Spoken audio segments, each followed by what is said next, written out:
Hello friends, welcome to this e-medical classes. Today we will discuss regarding croup. First we will discuss about what is the croup. Croup is also known as laryngotracheobronchitis. It is an infection of the upper airway. ये क्या होता है, इसको जो है वो हम laryngotracheobronchitis के नेम से भी जानते हैं. इसमें लैरिंग्स और ट्रैकिया रीजन जो ब्रोंकस रीजन होता है उसमें जो है वो पूरा अपर एयरवे में जो है वो इन्फेक्शन जो है वो देखने के लिए, इन्फ्लेमेशन जो है वो देखने के लिए मिलता है. That cause inflammation and swelling around the vocal cords, windpipe and bronchial tubes. इसकी वजह से क्या जो है वो देखने के लिए मिलता है, इसकी वजह से जो है वो इन्फ्लेमेटरी जो है वो प्रोसेस होती है. तो इसकी वजह से जो है वो इन्फ्लेमेशन, स्वेलिंग जो है वो वोकल कॉर्ड के अराउंड, विंड पाइप के अराउंड और ब्रोंकियल ट्यूब्स जो होती है उनके अराउंड में क्या देखने के लिए मिलती है, पूरा जो है वो स्वेलिंग देखने के लिए मिलता है. लैरिंग्स भी जो है ये इसमें क्या जो है वो स्वेल्ड हो जाता है, वोकल कॉर्ड्स भी जो है वो स्वेल्ड हो जाती है और पूरा विंड पाइप और ब्रोंकियल ट्यूब्स जो होती हैं वो क्या हो जाती है, स्वेल्ड हो जाती है. इसमें पूरा जो है वो इसमें इन्फ्लेमेशन जो है वो इस रीजन का देखने के लिए मिलता है. तो इसकी मोस्ट प्रोबेबली जो है क्रूप होने के कॉजेज जो है वो क्या होते हैं, viral infection are the most common cause, particularly parainfluenza virus. ये जो क्रूप जो होता है ये जो है वो पर्टिकुलरली जो है वो मोस्ट प्रोबेबली जो है वो देखा जाता है कि वायरस की वजह से होता है. इसमें जो है मोस्ट कॉमनली वायरस कौन सा रिस्पॉन्सिबल होता है, पैरा इन्फ्लुएंजा वायरस जो है इसके लिए मोस्ट कॉमनली जो है वो रिस्पॉन्सिबल होता है. Other virus like respiratory syncytial virus, influenza and corona virus can also cause croup. ये अदर वायरस जैसे कि रेस्पिरेटरी सिंचियल वायरस जो हो गया, आरएसवी वायरस जिसको हम बोलते हैं शॉर्ट में, ठीक है, इन्फ्लुएंजा वायरस हो गया, कोरोना वायरस हो गया, और ऐसे वायरस जो हैं ये क्या करते हैं, ये भी जो है ये क्रूप जो है ये इसकी वजह से, इन वायरस इन्फेक्शन की वजह से जो है वो पर्सन को क्रूप देखने के लिए, बच्चे को जो है वो मोस्ट प्रोबेबली जो है वो देखने के लिए मिलता है. रेयरली बैक्टीरियल इन्फेक्शन में लीड टू क्रूप. इसमें जो है वो रेयरली जो बैक्टीरियल इन्फेक्शन जो होते हैं वो मतलब ज़्यादातर ये जो है वो वायरल इन्फेक्शन की वजह से देखने के लिए मिलता है. रेयरली जो है वो बैक्टीरियल इन्फेक्शन की वजह से समहाउ जो है ये 2-4 केस जो है वो इसकी वजह से जो है वो देखने के लिए मिल सकते हैं. एज इसका जो है वो कितना जो है वो मोस्ट कॉमनली जो है वो देखने के लिए मिलता है, किस एज में जो है ये ज़्यादातर होता है. Most common in children between 6 month and 3 years old. ये जो है वो मोस्ट कॉमनली जो है वो बच्चों के अंदर देखने के लिए मिलता है, जैसे कि जो बच्चे 6 महीने से लेकर 3 years ओल्ड तक के जो बच्चे होते हैं, ठीक है, उनमें जो है ये मोस्ट कॉमनली देखने के लिए मिलता है. It can occur in older children and rarely in adults. ये जो है ये रेयरली जो है ये जो है वो ओल्डर चिल्ड्रन के अंदर जो है वो देखने के लिए मिलता है और रेयरली जो है ये एडल्ट्स के अंदर जो है वो देखने के लिए मिलता है.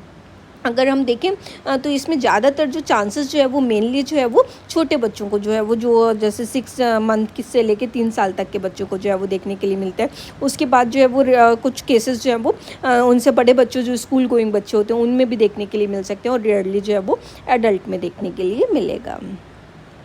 इसके सिम्टम्स क्या होते हैं, जो बच्चा जो है वो शो करता है, इसमें जो है बहुत ज़्यादा उसको एकदम ऐसे जैसे बार्किंग कफ जैसे होता है ना, जैसे थोड़ा ऐसे आवाज़, भारी आवाज़ जो है इसमें हो जाती है. तो इसमें जो है ये सील लाइक जो इसको जो है वो बोलते हैं, जैसे कि एकदम से उसमें खांसी जो है वो बहुत ज़्यादा अंदर से आती है, ठीक है. तो इसकी वजह से एकदम डॉग जैसे भौंकने जैसी जो है वो एकदम से आवाज़ जो है बहुत अजीब आवाज़ जो है वो हो जाती है.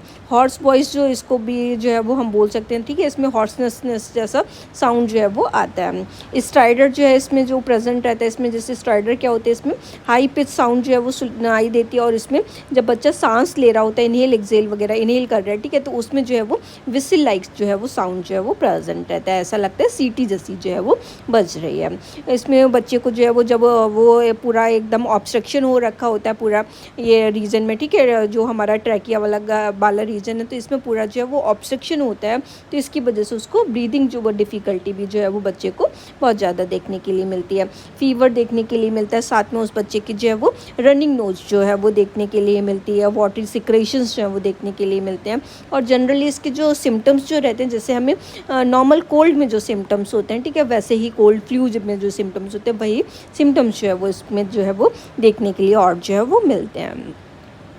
प्रोग्रेशन इसका जो है वो कैसा रहता है, symptoms often worsen at night. जो बच्चा जैसे कि जब बच्चा लेटता है तो उसका जो ये ट्रैकियल ट्यूब जो होता है ये जो है थोड़ा सा एज़ कम्पेयर टू द, जैसे हम सिटिंग पोजीशन में तो एकदम ये नॉर्मल रहता है, ठीक है, जो हमारा ये ट्यूबिंग जो रहती है, ठीक, तो जैसे उसमें है नॉर्मल ब्रीदिंग जो वो करता रहेगा. लेकिन जब लेटते हैं तो ये थोड़ा सा कंप्रेस जो हो जाता है, जिसकी वजह से जो है ये सिम्टम्स जो है इसके नाइट में जो है वो ज़्यादा जो है वो देखने के लिए बहुत पीक लेवल पर जो है वो देखने के लिए मिलते हैं.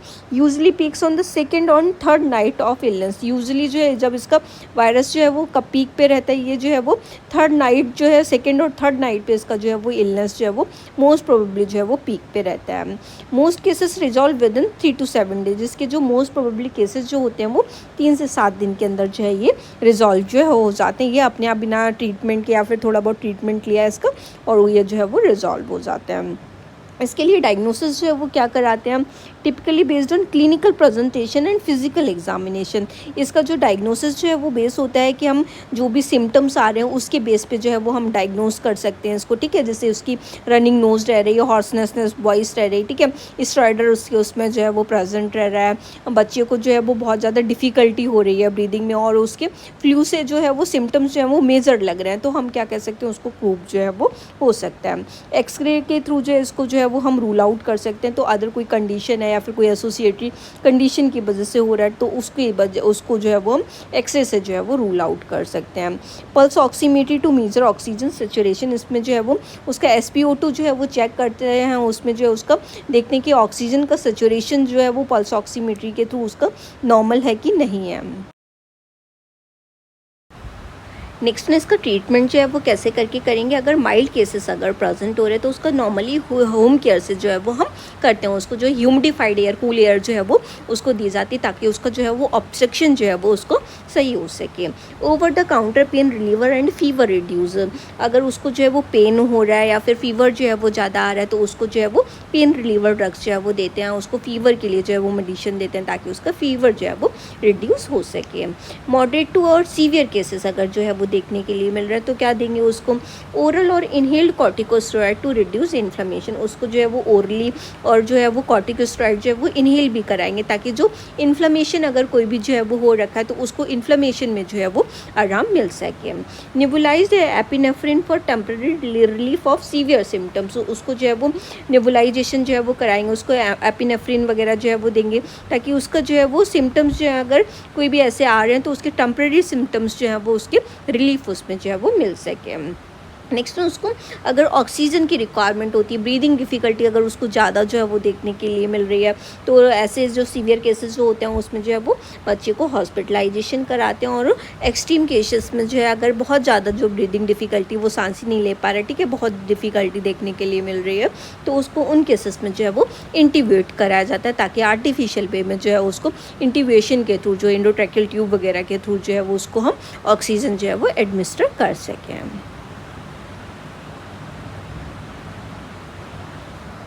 नेक्स्ट वन इसका जो है वो हम प्रिवेंशन में क्या करेंगे, गुड हाइजीन प्रैक्टिस। उसके लिए जो है वो अच्छी हाइजीन की प्रैक्टिस करेंगे। जब भी हम बच्चे के पास में जा रहे हैं या बच्चा जो है वो कुछ भी खाने जा रहा है, किसी को टच कर रहा है तो उसको जो है वो हैंड हाइजीन को जो है वो मेंटेन करना है।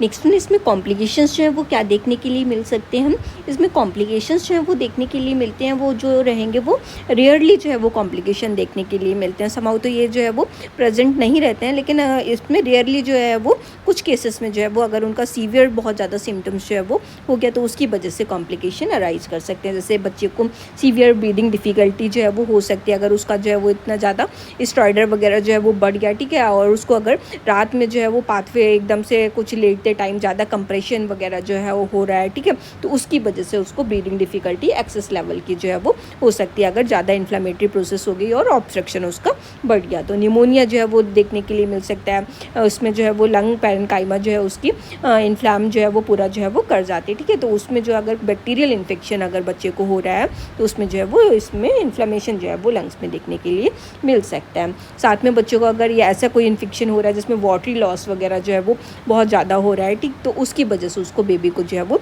डिहाइड्रेशन भी जो है वो देखने को मिलेगा।